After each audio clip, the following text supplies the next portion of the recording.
Hello guys, welcome. Collective reading tayo ngayon. So, tingnan natin kung kaninong energy to. Pwedeng sa'yo, pwede rin sa person mo.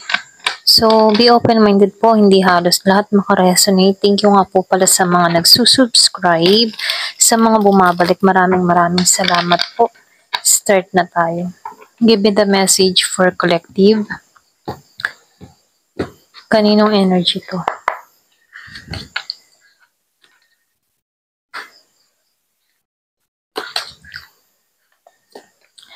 So, dito, meron akong nakitang Aries, Leo, Sagittarius, Gemini, Aquarius, and Libra. Merong Capricorn, Scorpio, Cancer, and Pisces.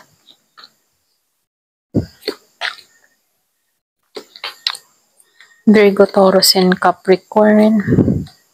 Aries, Leo, Sagittarius, Gemini, Aquarius, and Libra. So, malakas yung Pisces, Capricorn.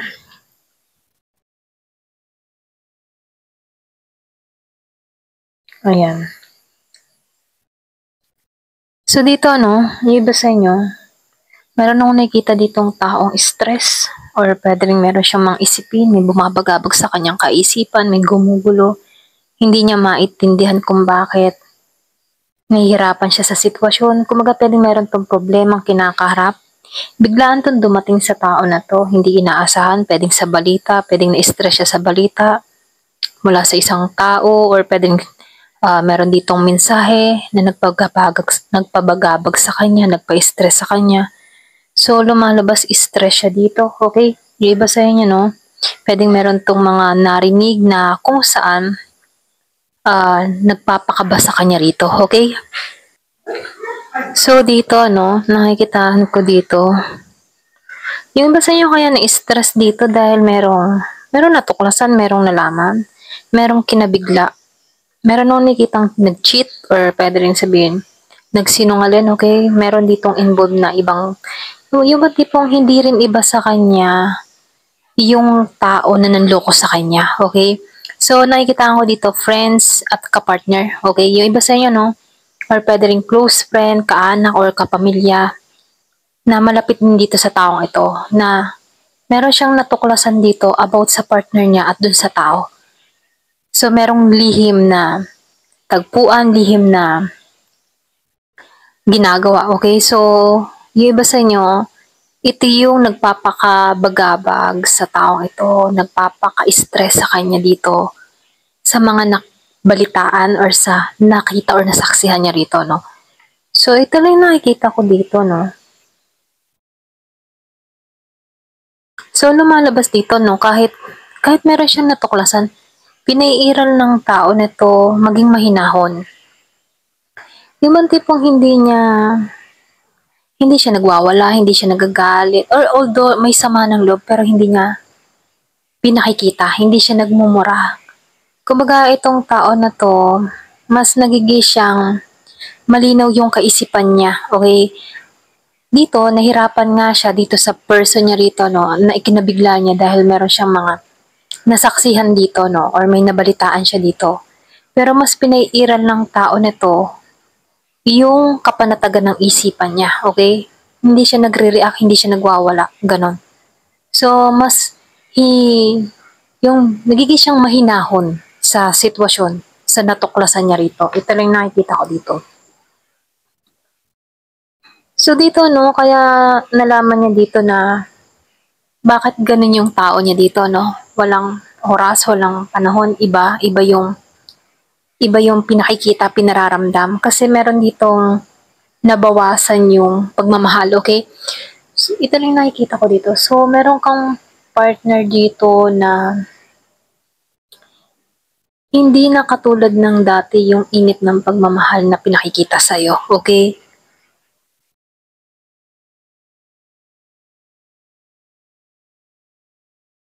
So, lumalabas, kahit nahuli mo siya dito, or kahit na-stress ka dito sa tao na to, mas mataas pa rin ang ego nitong taong kapartner mo, okay? Para mas mataas pa rin sila. Kaya hindi nila inaamin yung pagkakamali nila dito. So, meron kang person dito na bitch. Alam mo yun? So, meron siyang ganong pag-uugali, Kahit may mga mali na, sa'yo pa rin ang sisi. Okay, kaya yung iba sa inyo, mas pinairan mong manahimik, lumayo, or pwede rin sabihin, mas nagiging kang, pwede yung iba sa'yo, pinagdadasal mo na lang to. Ito lang yung nakikita ko, no? So dito, no, nakikitaan ko dito, yung iba sa inyo, mas pinili mong lumayo, or pwede rin tanggalan tong tao na to. Kahit nasaktan ka dito, mas pinili mong lumayo. Yung iba sa inyo, hindi ka nagsalita dito. So, meron kang tao dito na pinalaya mo or pwede rin sabihin, tinanggalan mo. Kasi dito, meron kang person dito na merong pag-uugali na hindi kaaya-aya. So, nakikitaan ko dito, no, hindi siya ano, no, yung mga tipo na kahit merong nangyari sa inyo ng tao na to, hindi niya inayos, okay? Hindi niya inayos yung inyong dalawa. Pwedeng hindi siya nag-sorry, or pwede rin sabihin na hindi siya lumapit sa'yo, or hindi niya kinumbinsi ka, or yung hindi nanuyo. Alam mo yun? So, lumalabas ito, walang inayos na koneksyon, wala siyang ginawang action sa'yo. Okay? Kahit may mga nahuli ka na dito, wala siyang ginawang action dito. So dito yung iba sa inyo, kaya wala siyang ginawang action na nun dahil pwedeng ikaw na lang talaga ang lumayo, umiwas, or pwede rin binalak mo to. Kasi lumalabas dito, walang nakipag-ayos. Okay, ayan, dito lang yung nakikita ko dito. So, yung iba sa inyo, no, alam mo yung tipo na naging tapat ka sa tao na to.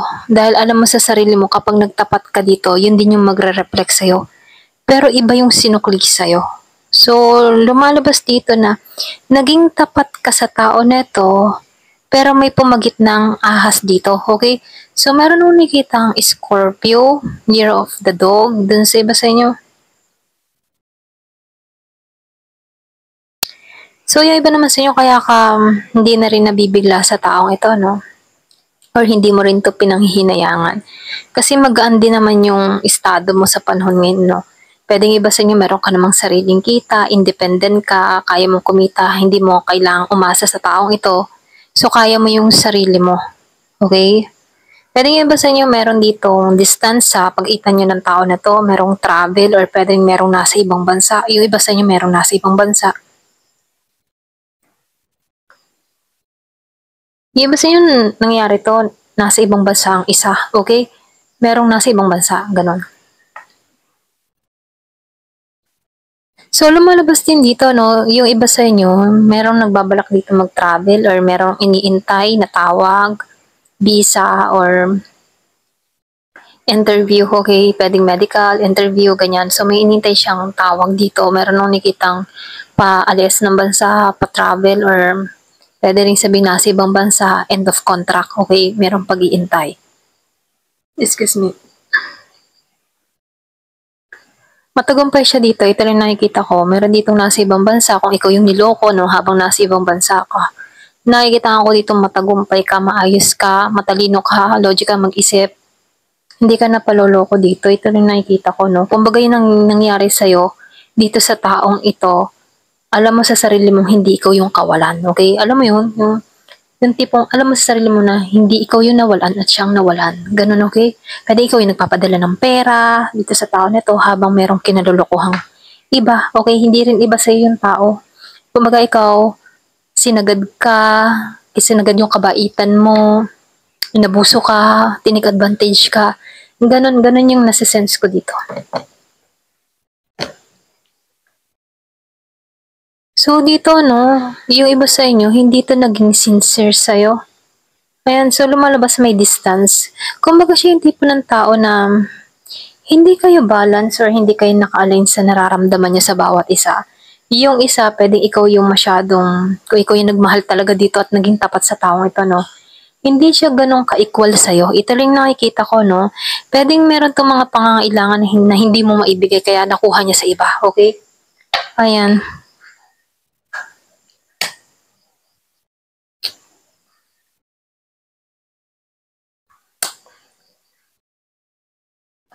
So, lumalabas dito, no, yung iba sa inyo. Alam mo yung tipong kahit nahihirapan ka, inaakaw mo ang lahat.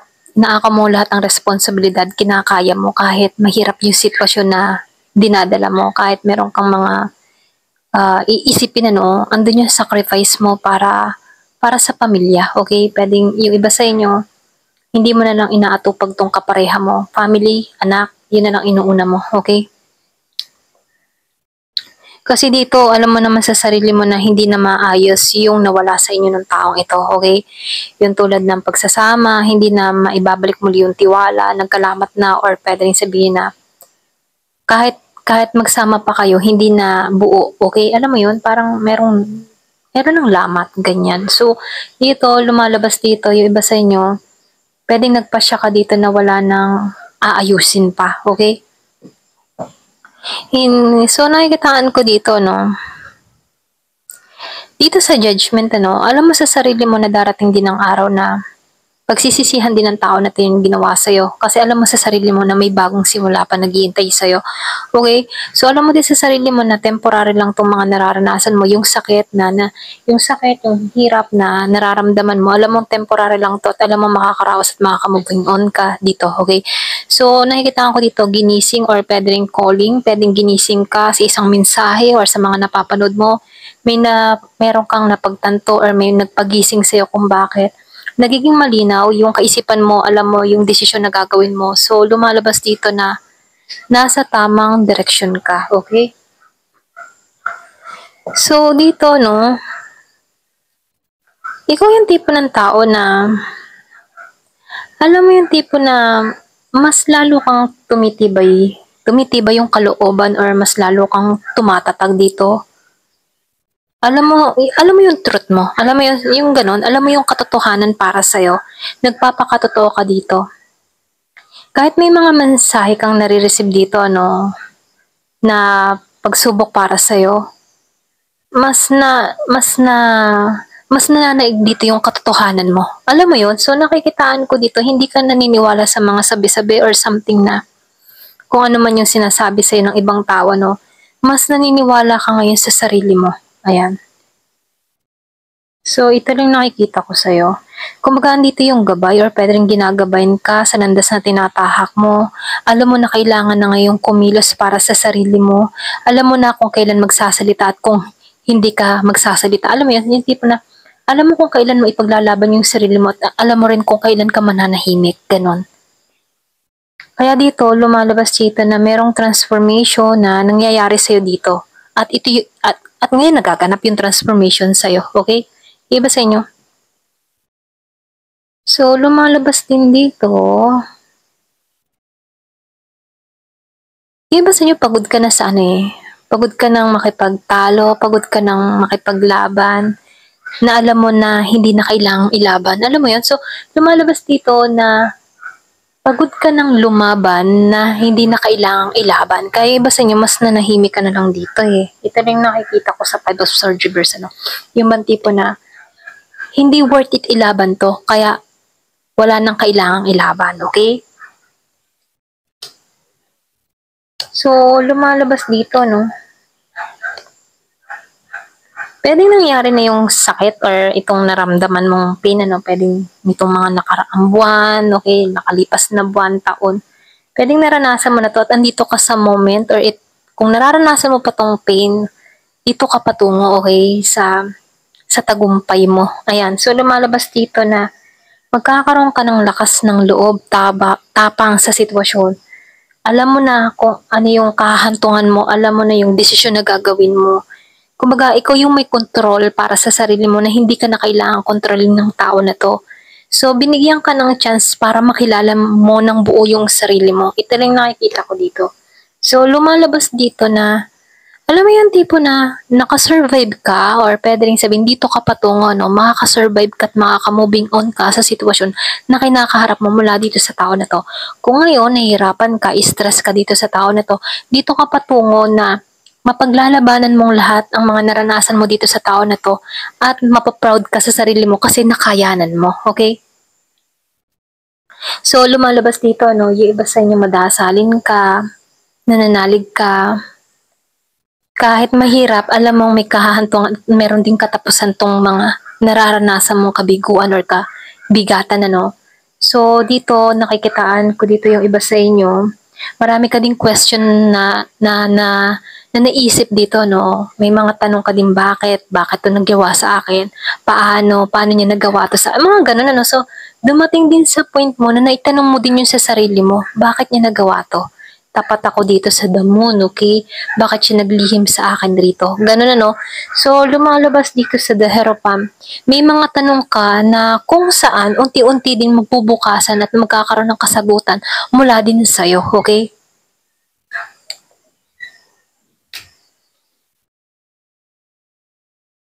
So, huwag ka mag-alala, no? Nakikitaan ko dito. May pag-aani ng tagumpay sa'yo. Meron akong nakikitang Taurus. Kumbaga, kung pinagkaitan ka dito, meron ditong babalanse sa'yo, meron ditong parating sa buhay mo, okay? Merong biyaya, pwede rin sabihin bagong tao sa buhay mo, or pwede rin bagong oportunidad, okay? So, nakikitaan ko dito, blessed ka pa rin, merong regalo pa rin marireceive. Ikaw, kahit meron kang mga naranasang kabiguan dito, meron ka pa ring regalo na marireceive dito.